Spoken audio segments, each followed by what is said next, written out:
Hola, soy Gonzalo de Pérez Camps y hoy vamos a hablar de estructuras. Frame Break. Antes de hablar de estructuras de máquinas fresadoras, vamos a aclarar qué es una máquina fresadora. Si hacemos una búsqueda en Google, encontraremos una infinita variedad de máquinas, diferentes formatos, diferentes tipos. Cuando nosotros hablamos de máquina fresadora, nos referimos a una mesa de corte con una estructura de pórtico y un cabezal fresador. Generalmente de 3 ejes, aunque pueden también ser de 5. Dicho esto, vamos con las estructuras. Empecemos por el material con el que se hacen las estructuras. Lo más normal es que encontremos estructuras de hierro o estructuras de aluminio. Las máquinas con estructuras de aluminio son naturalmente más ligeras, por eso podemos encontrar máquinas de aluminio en formato pequeño.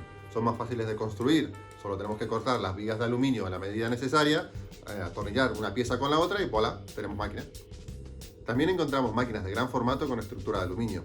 Al ser una estructura más ligera, nos limita el tipo de material y el espesor que podemos cortar. Es una estructura perfectamente válida para aquellos que quieran trabajar metacrilato, PVC, otros tipos de plástico, material composite de aluminio, DM, aglomerado, materiales generalmente finos. Si vamos a una estructura de hierro encontraremos naturalmente una máquina más pesada y más rígida. Nos abre el abanico de materiales, nos permite jugar más con las opciones, podemos poner más accesorios, es decir, al poder poner más peso en el cabezal, podemos tener una máquina más completa. Al tener más peso en la base, en teoría, y solo en teoría, la máquina debería absorber mejor las vibraciones. Y si están bien soldadas, las uniones por soldadura son más rígidas que las uniones por tornillo. Entonces, si estamos frente a una máquina, ¿qué tenemos que ver? Además del material con que está hecho la máquina, tenemos que ver cómo están unidas las diferentes partes que lo componen. En caso de las soldaduras, revisar que estén bien hechas, y en caso que sea por tornillos, que tengan los tornillos adecuados y la cantidad necesaria. Tener en cuenta que muchas máquinas tienen un carenado, un vestido, que tapa realmente la estructura de la máquina, así que hay que ver qué hay debajo. Hay cosas que no podemos ver, pero estaría bien averiguar. Por ejemplo, qué espesor de hierro se utiliza, si la soldadura ha sido desestresada. El procedimiento de desestresado es un proceso mediante el cual se liberan las tensiones de las estructuras soldadas sometiéndolas a diferentes temperaturas. Se calienta la estructura y se deja enfriar lentamente para que el hierro coja su posición final. En máquinas de aluminio también es interesante ver qué tipo de extrusión se utiliza, si son vigas huecas sin más o si tienen una estructura interna que le da más rigidez. También es importante ver cómo están montadas las guías y las cremalleras, las máquinas que tengan cremalleras, claro.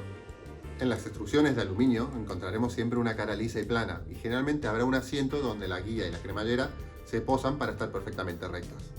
En las estructuras de hierro esta parte hay que mecanizarla, o en algunos casos se suelda una pletina. Es interesante averiguar cómo se ha hecho este proceso, si se ha hecho en una máquina gigante, en un CNC donde se ha puesto toda la estructura, se ha fresado y se ha dejado totalmente paralelo, o si lo ha hecho un señor con un banquito, 2 taladros, un bote de grasa, eso lo he visto. Ahora, suponiendo que la máquina está bien hecha, ¿qué es mejor? ¿Una estructura de hierro, de aluminio, de fundición, de extrusión? La respuesta siempre es depende.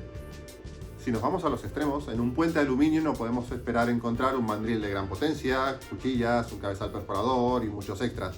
Ahí necesitaríamos una estructura de hierro para aguantar el peso.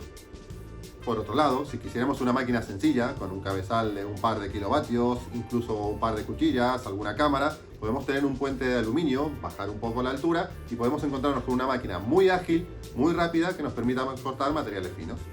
Pero todo esto dependerá del resto de componentes que pongamos. La buena receta es aquella en que todos los ingredientes combinan bien.